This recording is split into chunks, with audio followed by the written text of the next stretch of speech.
எல்லாத்தையும் பட்ஜெட்டில் முடிக்கிற நான் இந்த சோயா சங்க்ஸில் ப்ரோட்டீன் அதிகமாக இருந்தும் இது இவ்வளோ பட்ஜெட் கம்மியாக இருந்தாலும் நான் சாப்பிடாம இத்தனை நாள் இருந்தேன்.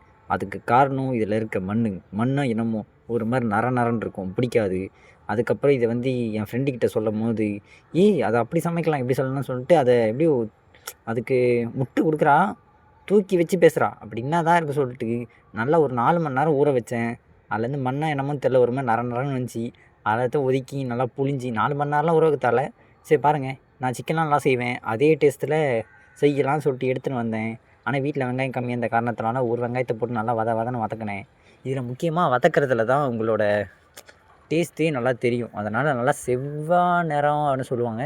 ஸோ விடுங்க, அந்த நிறத்துல நல்லா வதக்கிட்டு தக்காளியும் நல்லா நசன்னு வதக்குங்க. வதக்கி முடிச்சிருங்க. இந்த நடுவில் ரீல்ஸ்லாம் பார்க்காதீங்க, உட்காந்து இதுலேயே இது பண்ணுங்கள். அதை விட்டு ரீல்ஸை பார்த்தீங்க அவ்வளோதான், போனால் போதுன்னு சொல்லிட்டு தீஞ்சிரும். அப்படி தான் நான் பார்த்து தீய விட்டேன்.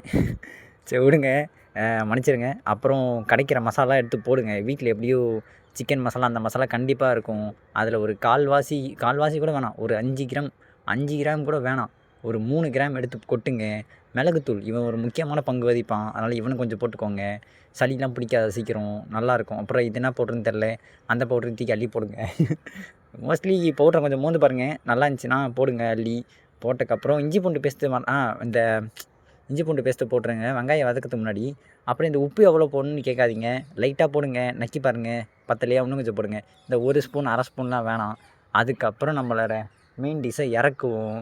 போட்டு வதக்குன்னு வதக்குங்க. நல்லா வதங்கிடும். எப்படியும் நான் ஜாஸ்தியாக தான் எடுத்திருக்கேன்னு எனக்கு தெரியும். அதான் சரி நைட்டு தானே சமைக்கிறேன்னு சொல்லிட்டு மார்னிங் கொஞ்சம் எடுத்து வச்சுட்டு இப்போ சாப்பிட்றதுக்கு அதில் முட்டையை ஒன்று போட்டேன். எப்படி இது ப்ரோட்டீன் வந்து வேறு எதுவுமே சாப்பிடல. சரி ஓகே, நான் இதில் ஒரு முட்டையை போட்டேன். சரி okay, extra protein extra muscle சொல்லிட்டு போட்டுட்டு திருப்பி அதையும் நல்லா வதக்கினேன். நல்லா வதக்கிக்கோங்க, சூப்பராக இருக்கும் இதில். அப்புறம் தோசையில் வச்சு சாப்பிடுங்க. இதை இன்னும் கட்டியாகவும் செய்யலாம், அப்படின்னா இந்தமாதிரி கிரேவியாகவும் செய்யலாம். இது கிரேவி கிடையாது, இது காளான் வாங்கினாங்க, அது கூட கலந்துக்கிட்டேன். சரி ஓகே, போயிட்டு வரேன், பாய்.